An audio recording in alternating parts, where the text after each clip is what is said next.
अब ईरान ने सऊदी अरब को निशाना बनाया है। देखिए बड़े वक्त से इस तरह के सवाल उठ रहे थे कि अब तक सऊदी पर हमला क्यों नहीं हुआ, और अब देखिए आखिरकार ईरान की तरफ से क्लेम किया गया है कि सऊदी के ऊपर बैलिस्टिक मिसाइल्स दागी गई हैं और सऊदी का जो प्रिंस सुल्तान बेस है इस पर अटैक किया है ईरान ने बैलिस्टिक मिसाइल से। पहले खबर क्या है देखिए, Iran has dramatically expanded it's retaliation against the United states launching a fresh missile strike targeting Prince Sultan airbase in Saudi Arabia. जो खबरें हैं उसके मुताबिक जो ईरान का मीडिया क्लेम कर रहा है कि प्रिंस सुल्तान एयर बेस पर बैलिस्टिक मिसाइल्स दागी गई हैं। The base which host US aerial refuelling tankers, patriot missile batteries and third air defence system came under Iranian missile barrage. देखिए अब ये हमला क्यों किया गया, इसकी वजह क्या है। जो ये हमले हुए हैं प्रिंस सुल्तान एयर बेस पर, ईरान का ये कहना है कि ईरान पे जो हमले हो रहे हैं, स्ट्राइक्स हो रहे हैं फाइटर जेट से अमेरिका के, उसके लिए जो रिफ्यूलिंग जेट्स टेक ऑफ कर रहे हैं वो प्रिंस सुल्तान बेस से टेक ऑफ कर रहे हैं। देखिए जो फाइटर जेट्स हमला करते हैं उसके बाद एयर में ही उनकी रिफ्यूलिंग की ज़रूरत होती है। करीब 30 से ज़्यादा अमेरिका के जो रिफ्यूलिंग टैंकर्स हैं, प्लेन्स हैं, वो इस समय मिडिल ईस्ट में फ्लाई मोड में हैं, यानी वो हमेशा उड़ते रहते हैं लगातार। इस बीच में जो ईरान के पास इंफॉर्मेशन थी कि जो प्रिंस सुल्तान एयर बेस है यहाँ से इन रिफ्यूलिंग टैंकर्स ने टेक ऑफ किया और ये मदद कर रहे हैं उन जेट्स की जो कि ईरान पर हमले कर रहे हैं। यानी हमले करने के लिए F-35 या F-18 जेट्स ने प्रिंस सुल्तान एयर बेस से टेक ऑफ नहीं किया, लेकिन जो रिफ्यूलिंग प्लेन्स हैं उन्होंने टेक ऑफ किया, जिससे हमले हो रहे हैं। यही वजह है कि ईरान की तरफ से हमला किया गया और निशाने साधे गया है प्रिंस सुल्तान एयर बेस पे। इसके अलावा देखिए जब जैसे ये हमला हुआ, पहले तो इस तरह की बात हुई कि सऊदी ने इस बात को इनकार किया कि इस तरह का कोई हमला नहीं हुआ है, लेकिन अब कुछ तस्वीरें सोशल मीडिया में वायरल होने लगी हैं ईरान के इस दावे के बाद, जिसमें ये दिखाया जा रहा है कि प्रिंस सुल्तान एयर बेस जो है उस पर हमले हुए हैं। और उसके बाद अलखर्ज, ये पूरा जो प्रिंस सुल्तान एयर बेस है अलखर्ज इलाके में है, यानबू में है, यहाँ पर डिफेंस सिस्टम है वो एक्टिवेट किया गया। और इस तरह की भी बातें सामने आ रही हैं कि जो बैलिस्टिक मिसाइल्स और ड्रोन्स अटैक हुए थे उसको डिफेंस सिस्टम ने उनको अटैक करके नाकाम भी किया। ऐसे भी अलग अलग दावे हैं, सऊदी की बात अलग है, ईरान के दावे अलग हैं। ईरान की तरफ से यह भी बताया जा रहा है कि यहाँ पर जो पेट्रियट और थर्ड मिसाइल डिफेंस बैटरीज यानी सिस्टम्स लगे हुए हैं, इसको हिट किया गया है। बिल्कुल यही बात जो है वो हमने देखा जॉर्डन में, बहरीन में और कतर में भी देखने को मिली। जो अमेरिका के डिफेंस सिस्टम है उनको टारगेट किया गया। देखिए यही हमले जो ईरान पर हो रहे हैं, ईरान के जो मिसाइल लॉन्चर्स हैं, डिफेंस सिस्टम्स हैं, उनको तबाह किया जा रहा है और बदले में ईरान उसी तरह से जवाब दे रहा है। तो ये पहला मौका है इस जंग के बीच जब ईरान की तरफ से ये क्लेम हुआ है कि सऊदी पर अटैक हुआ है। क्या इसका मतलब ये है कि अब जंग का दायरा तेजी से बढ़ जाएगा? इसी के साथ देखिए नया एक और डेवलपमेंट जो जिस पे हालांकि मैं बात कर चुका हूं, लेकिन इसको समझने की ज़रूरत है कि आखिर सीरिया पर ईरान ने अटैक्स क्यों किए, सीरिया पर हमले हुए। देखिए ये कुछ समय 2-3 दिन पहले की बात है। ईरान शहर जो ईरान का इलाका है, यहाँ पर अमेरिका की तरफ से हमले हुए जिसमें 7 ईरान के सैनिक जो हैं वो शहीद हुए। बताया जा रहा है कि उसका ये जो हमले किए गए थे ईरान शहर में और सैनिकों पर जो हमले किए थे, इसके लिए जो फाइटर जेट्स ने टेक ऑफ किया था वो सीरिया से टेक ऑफ किया था, ऐसी जानकारी सामने आ रही है। और सीरिया का ये जो बेस है जहाँ पर हमले किए गए, अल तनफ बेस पर हमले हुए। हालांकि देखिए सीरिया से बड़ी संख्या में अमेरिका के सोल्जर्स हट गए हैं, लेकिन ये जो अल तनफ बेस है ये स्पेशल ऑपरेशन बेस है, यानी कि आप कमांड सेंटर भी कह सकते हैं अमेरिका का, अमेरिकन फोर्सेस का। इजराइल में जो अमेरिकन फोर्सेस का सीरिया में जो कमांड सेंटर है, इसको जो है टारगेट किया गया है। इसको लेकर जेरूसलम पोस्ट में जो खबरें छप रही हैं आप वो देखिए। Iran Islamic revolutionary guard corps IRGC claimed on Friday they had attacked the US Special Operation Command Center at Al Tanaf in Syria in retaliation for the killing of Iranian soldiers in Iran शहर, Iran state media reported. ये Jerusalem post कह रहा है कि Iran शहर में जो सैनिकों पर हमले हुए थे उसका बदला लेने के लिए सीरिया में अल तनफ बेस को निशाना बनाया गया है। यानी देखिए आप, ईरान की तरफ से यही बात कही गई थी कि हमारी दुश्मनी किसी भी अरब देश से नहीं है, ना ही वहाँ के लोगों से दुश्मनी है, लेकिन अगर आप अपनी ज़मीन का इस्तेमाल करने दे रहे हैं हमारे पे हमले पे, तो फिर उसका वैसा ही जवाब दिया जाएगा। ये बात कही जा रही है। और अब सीरिया को लेकर भी, सीरिया पर ये पहला मिसाइल अटैक है ईरान का। जो पहले बैलिस्टिक मिसाइल्स की आप बात करें तो ये पहला मिसाइल अटैक है जो कि सीरिया पर किया गया। और वजह देखिए सामने है कि जो ईरान ने पहले ही कहा था कि जो हमारे सैनिकों पर हमला हुआ है इसका करारा जवाब दिया जाएगा और बदला लिया जाएगा।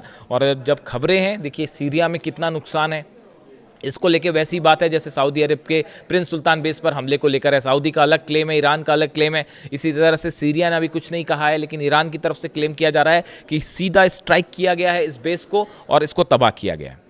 तो इस तरह के दावे जो हैं वो ईरान की तरफ से।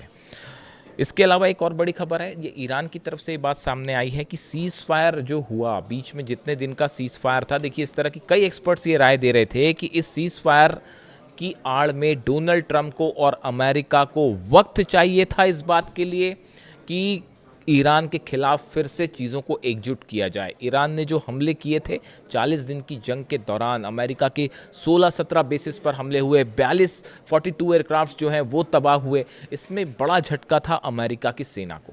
तो अब ईरान का ये कहना है, जो सोर्सेज बता रहे ईरान की, कि सीज़ फायर के आड़ में ईरान ने एक बार फिर अपनी सेना को मोबिलाइज किया, एकजुट किया और अब वो हमले आगे किए जा रहे हैं। इसके अलावा अगर ईरान की तरफ से जो रिटेलिएशन किया गया, देखिए बीती रात अमेरिका की तरफ से जो हमले हुए थे, करीब 10 से 12 ठिकाने ईरान के ऐसे थे जिस पर हमले किए गए, उसका फिर जो जवाब दिया गया, उस जवाब में जो बड़े हमले ईरान की तरफ से हुए हैं, अगर हम उनकी बात करें तो देखिए कतर के अल उदैद एयर बेस पर अब तक का सबसे बड़ा हमला हुआ है। और जो ईरान की तरफ से क्लेम किया जा रहा है, आरजीसी की तरफ से क्लेम किया जा रहा है कि वहाँ पर लगा रडार सिस्टम तबाह कर दिया गया है। कुवैत में हमले हुए हैं, जॉर्डन पर हमले हुए हैं, बहरीन पर हमले हुए हैं, लेकिन कतर के अल उदैद एयरबेस पर इस जंग की दौरान का सबसे बड़ा हमला, खासकर ये सीज फायर के बाद जो स्ट्राइक शुरू हुई है वो किया गया है और यहाँ रडार सिस्टम तबाह कर दिया गया। देखिए अल उदैद बेस पर जो अमेरिका का रडार सिस्टम है, अर्ली वार्निंग सिस्टम है, ये कोऑर्डिनेशन करता है और किसी भी तरह के मिसाइल हमलों की पहले से जानकारी देता है।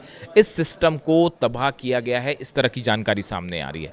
इसके अलावा बहरीन में 5th फ्लीट के ऑफिस पर जो है हेडक्वार्टर है, वहाँ पर उसकी तमाम बिल्डिंग्स पर हमला है, ये जानकारी पहले से ही है आपको। इसके अलावा 2 हमले और स्ट्राइक ऐसी हुई है ईरान की जिसको लेकर जो तस्वीरें सामने आ रही हैं और वो बता रही हैं कि यहाँ पर बड़ा नुकसान हुआ होगा। एक तो जॉर्डन में अल अजराक बेस है, यहाँ पर बताया जा रहा है कि आर्मी का, मिलिट्री का, अमेरिका की फोर्सेस जो हैं, इनके फाइटर जेट्स जो टेक ऑफ करते हैं, इनके लिए जो फ्यूल टैंक्स होते हैं, इन फ्यूल टैंक्स को निशाना बनाया गया है।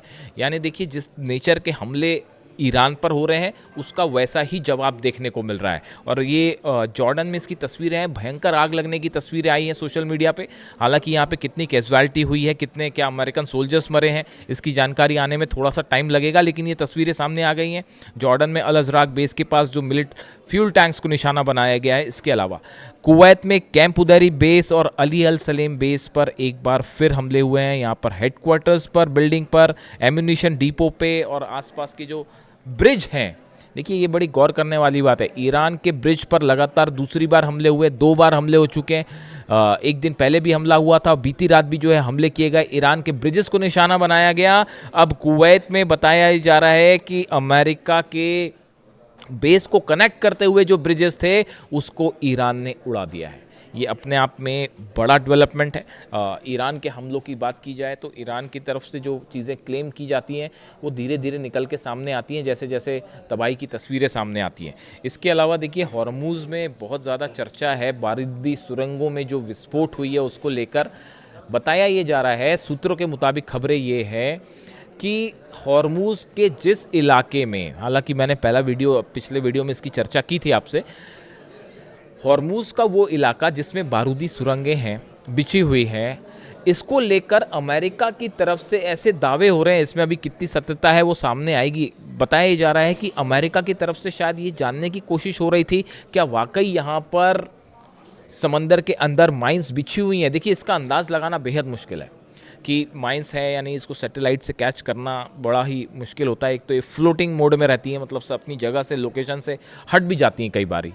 तो इस तरह के भी दावे हो रहे हैं, हालांकि ये इसमें कितनी सत्यता है पता नहीं। कि अमेरिका की तरफ से ये जानने की कोशिश थी कि जिस इलाके में ईरान माइंस होने का दावा कर रहा है क्या वहाँ वाकई माइंस है।